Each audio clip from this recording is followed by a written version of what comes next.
Hello जी।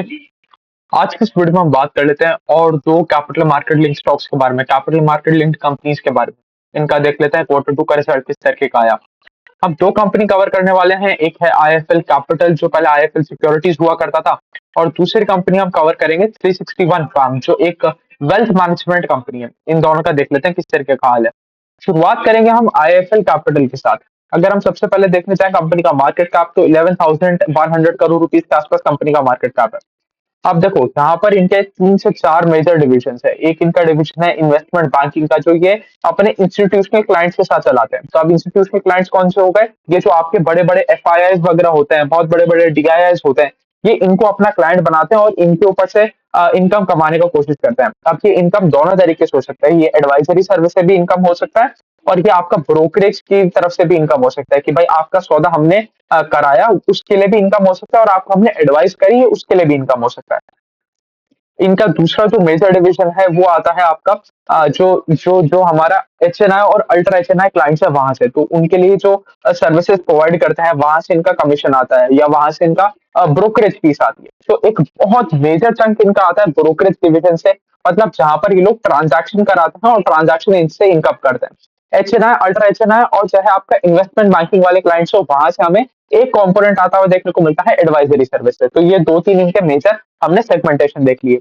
अगर अभी हम थोड़ा सा इनका रेवेन्यू सेगमेंटेशन समझने की कोशिश करें, तो 49% of the revenue comes from the brokerage segment. अब इस 49% में से कुछ आता होगा आपका इंस्टीट्यूशनल से, कुछ आता होगा आपके नॉन इंस्टीट्यूशनल से, जो आपके एचएनआई और अल्ट्रा एचएनआई क्लाइंट्स है वहां से।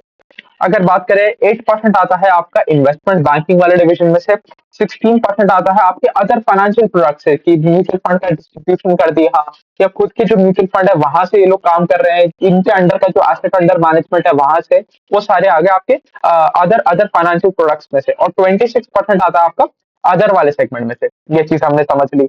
अब आ जाता है कंपनी के नंबर्स के ऊपर। देख लेते हैं कंपनी ने रेवेन्यू में किस तरीके का ग्रोथ दिखाया, कितना अच्छा ग्रोथ दिखाया, किस कंपनी के साथ इनका हम एनालिसिस कर सकते हैं, मतलब इनके पीयर कंपनीज के पर्सपेक्टिव में अगर हम देखने जाए तो इनका रिलेटिवली ग्रोथ अच्छा है, बुरा है, मार्केट शेयर लूज कर रहे हैं, उसके बारे में थोड़ी सी बात कर लेते हैं।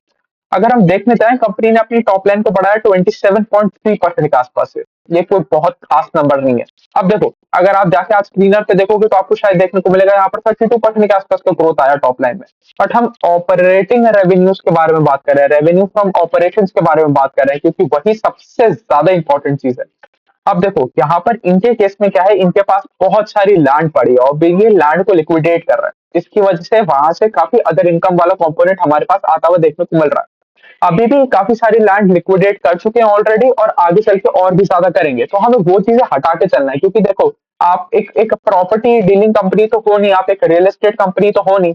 तो हमें तो ये मतलब है कि ये जो आप अपनी सर्विसेज, अपनी ब्रोकरेज प्लेटफॉर्म, ये जो आप अपने प्लेटफॉर्म से पैसा कमा रहे हो, हम तो उसको देखेंगे उसमें कितना ग्रोथ आ रहा है। तो वहां पर 27% के आसपास का ग्रोथ आ रहा है, जो कोई खास बहुत अच्छा ग्रोथ फिगर है नहीं, या आप मोर और लेस इंडस्ट्री से थोड़ा कम पेस पे ग्रो कर रहे हो, आप थोड़ा सा मार्केट शेयर अपना लूज भी कर रहे हो।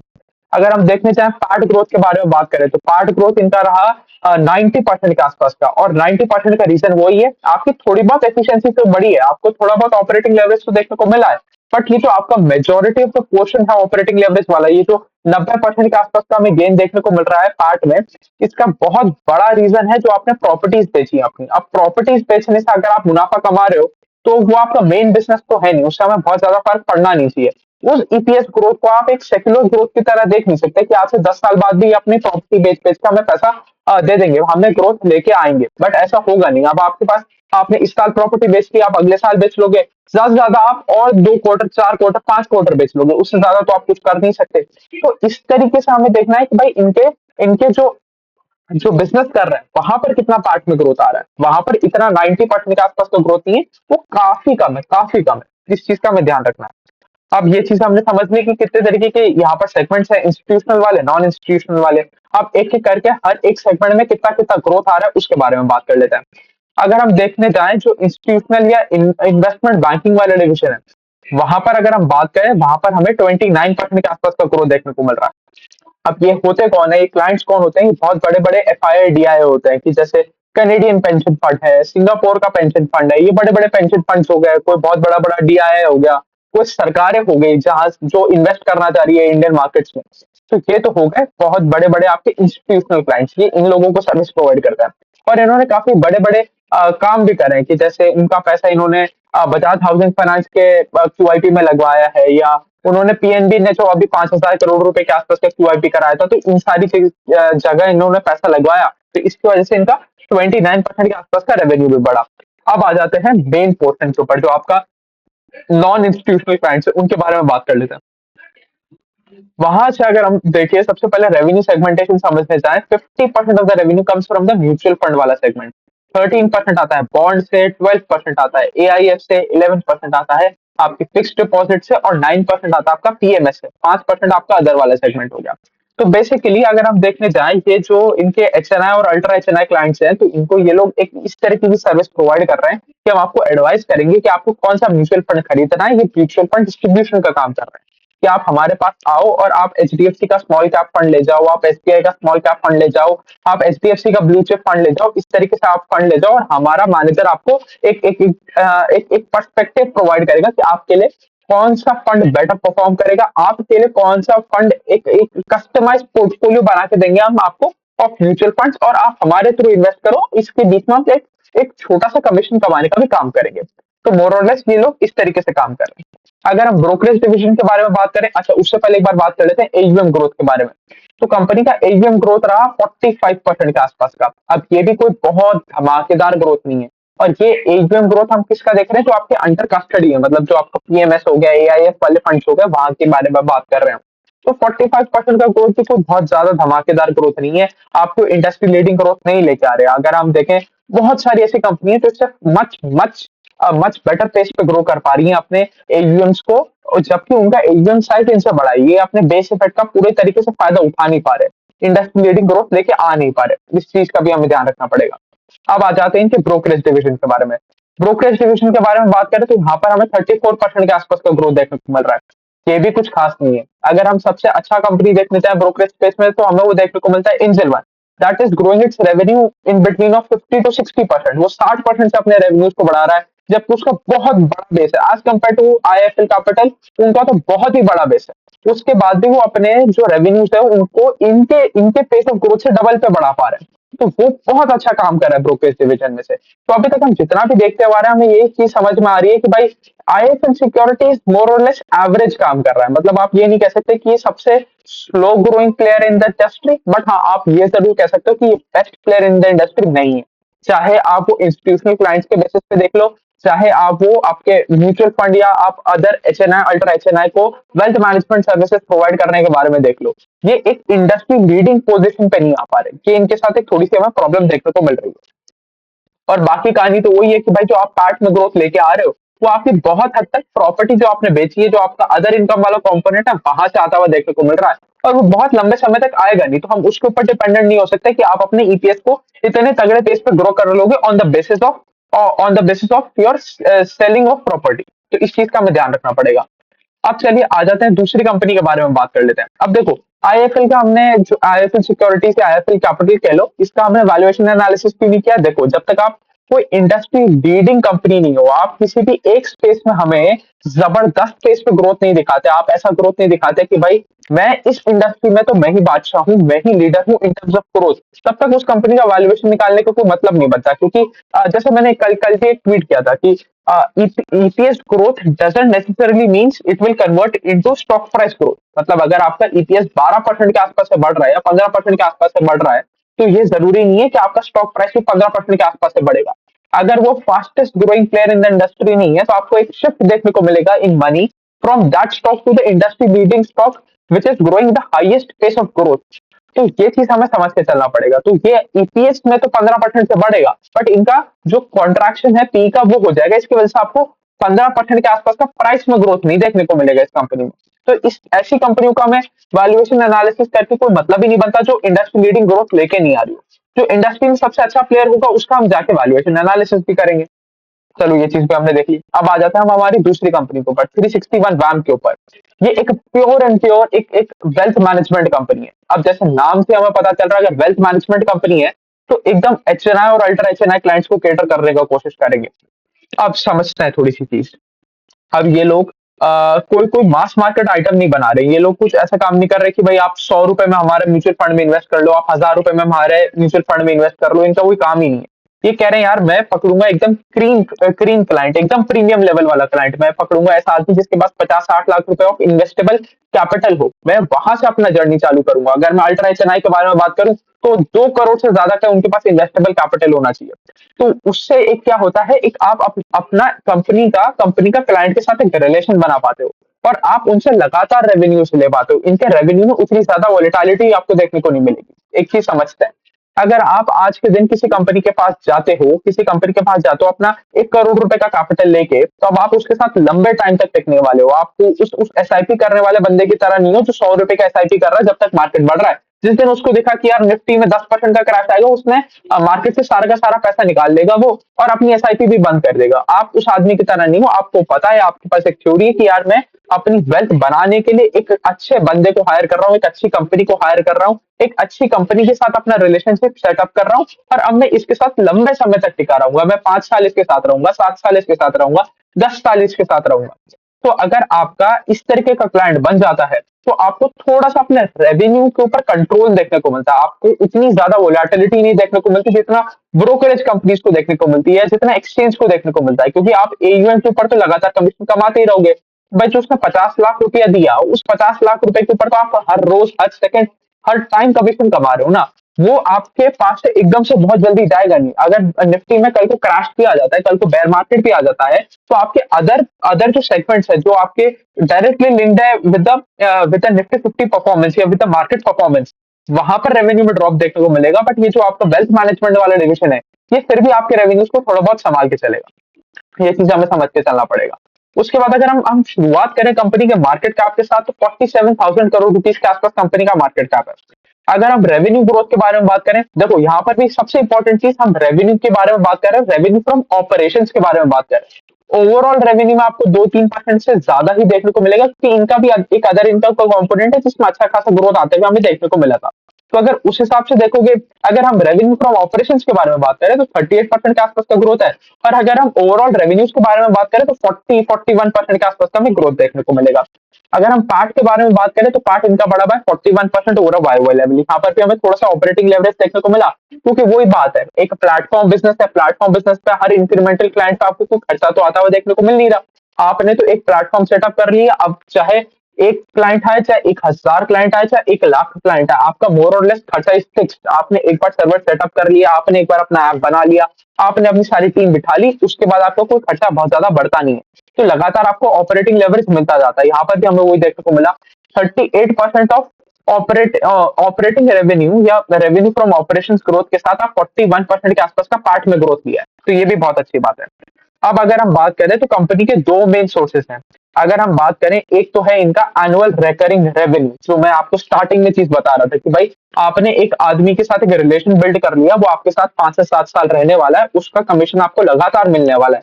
वो आपके पास से कभी कहीं नहीं जाएगा, मतलब एक लंबे समय के लिए नहीं जाएगा। वो मार्केट साइकिल पे ज्यादा डिपेंडेंट नहीं है। तो अब ये वाला कंपोनेंट जितना ज्यादा बढ़ता जाएगा, उतना ज्यादा कंपनी के रेवेन्यू में हमें स्टेबिलिटी देखने को मिलेगा। अगर हम इस H1 के बारे में बात करें तो 65% ऑफ द रेवेन्यू इनका इस वाले सेगमेंट से आता है।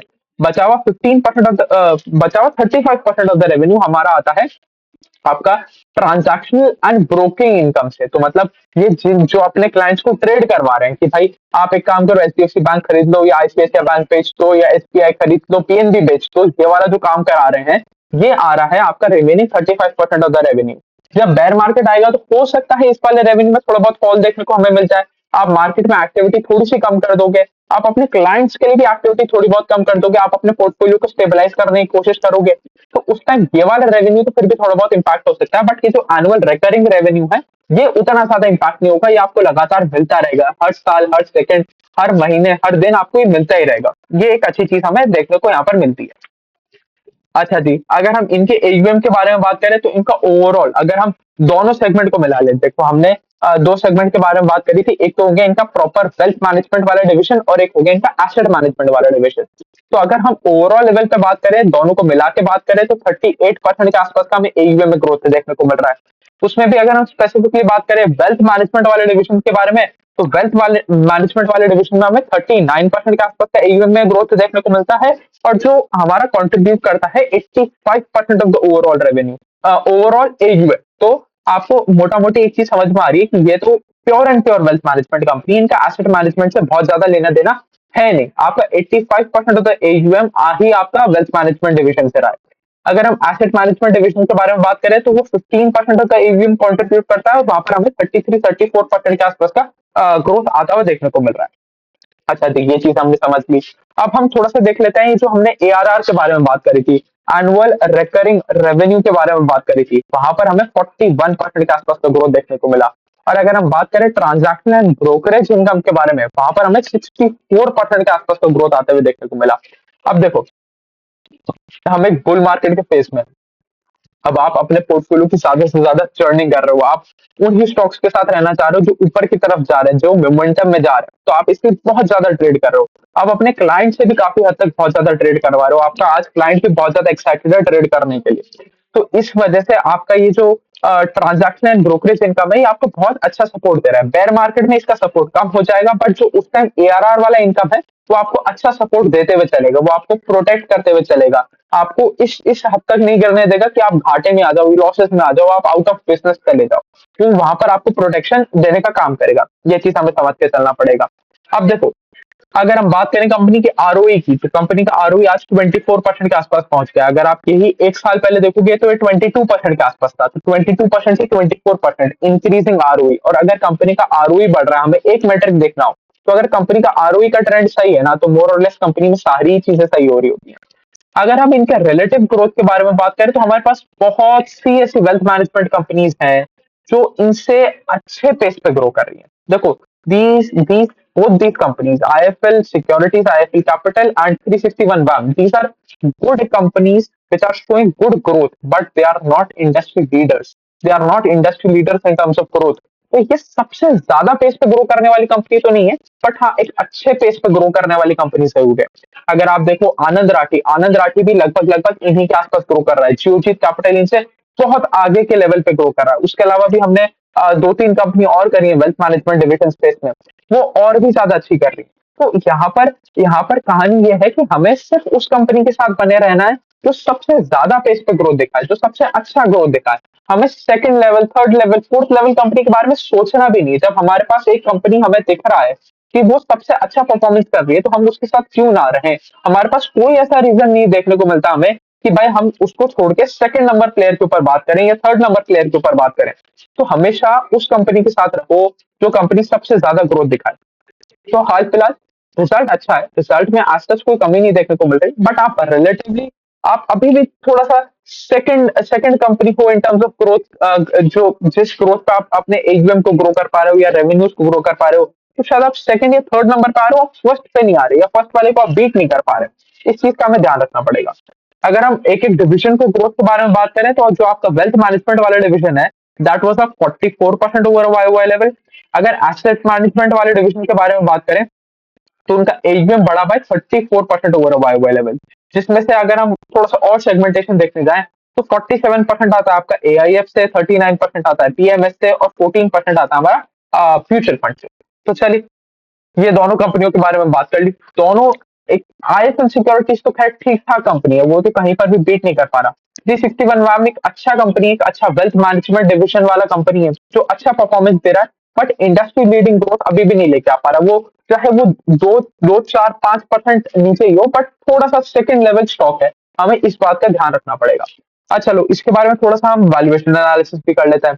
आज के दिन ही आपको मोटा मोटी मिल रहा है 44 के पी पे। तो 44 के पी पे आपको एक ऐसा कंपनी मिल रहा है जो अपने पार्ट को लगभग लगभग 40% के आसपास ही बढ़ा पा रहा है। सिंपल कैलकुलेशन करेंगे, कोई ज्यादा दिमाग नहीं लगाएंगे, जो कंपनी कह रहा है उसी के हिसाब से चलेंगे।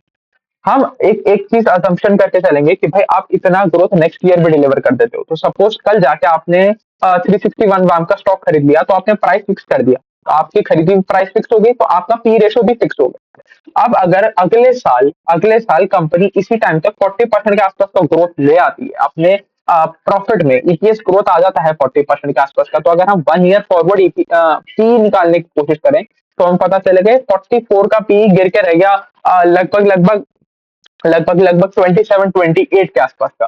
तो 27-28 के पीई पे आपको एक ऐसा कंपनी देखने को मिल रहा है जो थोड़ा सा सिक्लिकल है, थोड़ा सा डिपेंडेंट है अपॉन द कैपिटल मार्केट्स। आपका शेयर बाजार किस तरीके का काम कर रहा है, आपका निफ्टी 50 किस तरीके से चल रहा है, और वो आपको 28 के पी पे देखने को मिल रहा है। तो अब आपको डिसीजन बनाना पड़ेगा, क्या आपके पास ऐसी और बेहतर कंपनीज हैं अवेलेबल जो आपको 28 या उससे कम के पी पे इससे ज्यादा रेट पे ग्रोथ दे सकती हैं? मेरे हिसाब से है, मेरे हिसाब से आपको देखना भी चाहिए। मेरे हिसाब से आपको बाकी वेल्थ मैनेजमेंट कंपनीज की तरफ भी देखना चाहिए जो इससे ज्यादा पेस पे ग्रो कर रही है। उनके ऑलमोस्ट हर कंपनी के बारे में हमने वीडियो ऑलरेडी कर दिया है। अगर आप ब्रोकरेज कंपनी के बारे में देखने जाओगे तो आपको और एक बहुत बड़ा डिफरेंस देखने को मिलेगा। ब्रोकरेज में तो ऐसे बहुत सारी कंपनियां जो 50-60% के आसपास का ग्रोथ देखने को डिलीवर कर रही हैं, और उनका आज के दिन पी होगा कुछ 20 के आसपास का करंट पी। अगर हम 1 ईयर फॉरवर्ड अर्निंग्स निकालने जाएंगे तो उनका तो शायद 10-12 के आसपास का ही पी हमें देखने को मिलेगा। तो चलिए, मोटा मोटी यही थी कहानी। हमने 2 कंपनी और कवर कर ली, अभी के लिए तय रखते हैं। Thank you.